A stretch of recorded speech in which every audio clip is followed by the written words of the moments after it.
Nie zbierać się powyżej jednej osoby. Maseczka ci nie pomoże, ale nie wolno wychodzić z domu bez maseczki. W ogóle wychodzić nie wolno, czy z maseczką, czy bez. Maseczka to najskuteczniejszy środek, ale ona nie pomoże.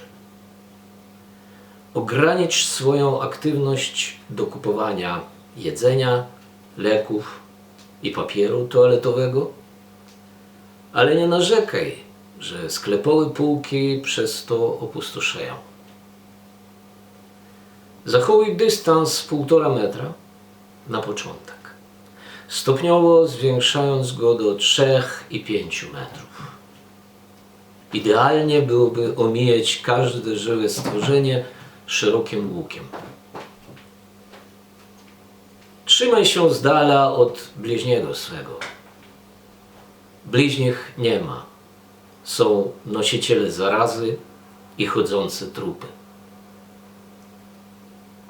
Nie gromadzić się w grupach powyżej 1000 osób.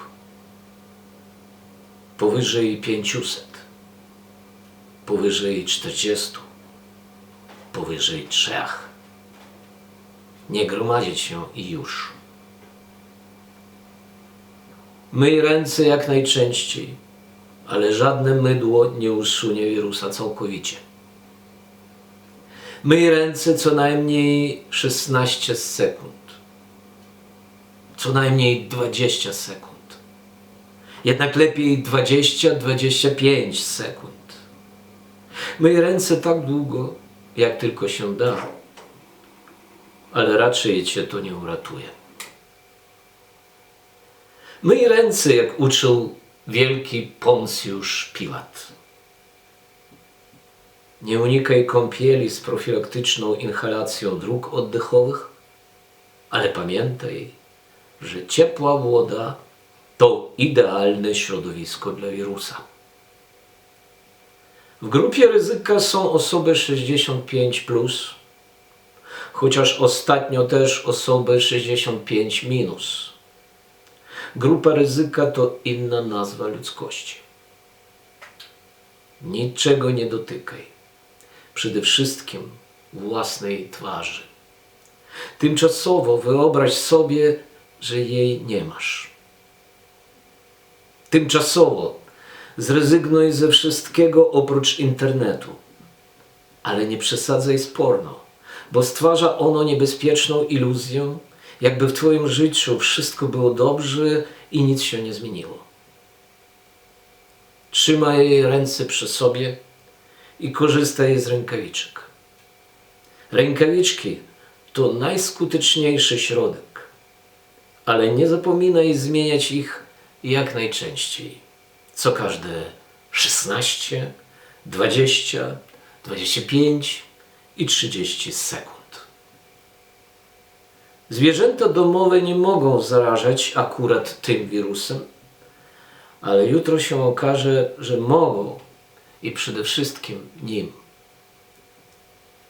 Dezynfekuj spirytusem wszystkie dostępne powierzchnie, ale pamiętaj, że alkohol zabija twoją odporność. Zapomnij o uściskach dłoni, przytulaniu i pocałunkach, ale nie dziw się, że nie ma kto cię pochować. Nie zwracaj się do lekarzy przedwcześnie, tylko po osiągnięciu stanu średniego nasilenia choroby.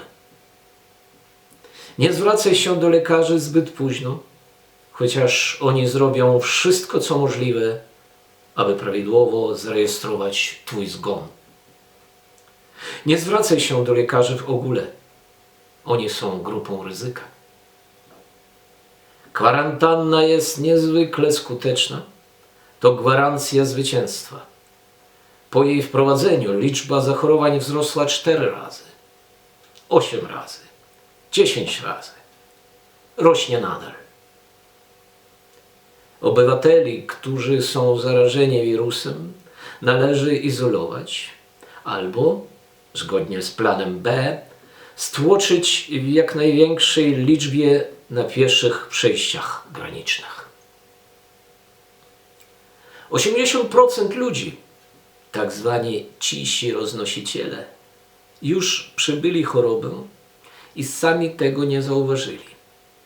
Nie wiadomo jednak, kto w takim razie to zauważył i dlaczego uznał, że jest ich właśnie 80, a nie 79%. Liczba wyleczonych jest w sumie wyższa niż zmarłych, ale póki co nie w naszym kraju. Chociaż i w naszym kraju mamy dobre wieści. Władze zawsze znajdą sposób, żeby surowo ukarać cichych roznosicieli i z miejsca rozstrzelać panikarzy. Zdrowie i życie człowieka to najwyższy priorytet naszej władzy. Jeśli zaś sytuacja nadal będzie się pogarszać, a będzie, to możesz się nie martwić.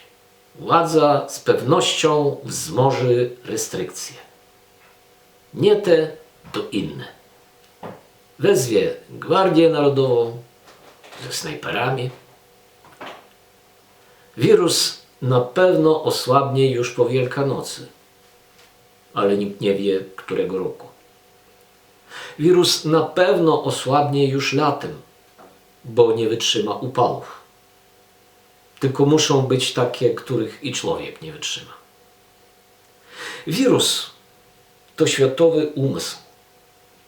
Prowadzi grę, w której stawką są nasze oczyszczenie i poprawa. Wirus wierzy w możliwość naszego oczyszczenia i poprawy.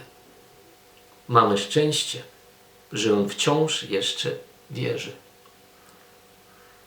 Wirus jest okrutny, zabójczy, dowcipny i dokuczliwy, szybszy od nas i sprawiedliwy.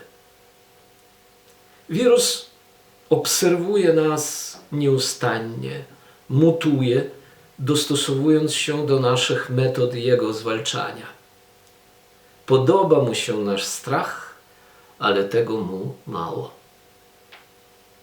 Rozwija się twórczo, czego nie można powiedzieć o nas. Niedługo okaże się, że lepiej niż przez uścisk dłoni roznosi się przez internet i przyjdzie nam odłączyć się od sieci. Bo gdy zamknięto już granice, lotniska i metro, to dlaczego nie internet? Wyobrażasz sobie życie w kwarantannie, samotności, w 4 ścianach i do tego bez internetu? Autor scenariusza nie takie cuda zachował dla ciebie na później. Autor scenariusza to profesjonalista, który rozpisuje nam samo istnienie. Jak przystało na dobry serial, cały czas zaskakuje widzów zwrotami akcji. To normalne. Problem w tym, że widzowie masowo stają się aktorami, a do tego występują głównie w roli ofiar. Wirus to serial, więc napięcie nie opadnie aż do końca sezonu. Ale w przerwie między sezonami każdy i tak będzie mówić tylko o wirusie. Z próżną nadzieją, że drugiego sezonu jakimś cudem nie będzie.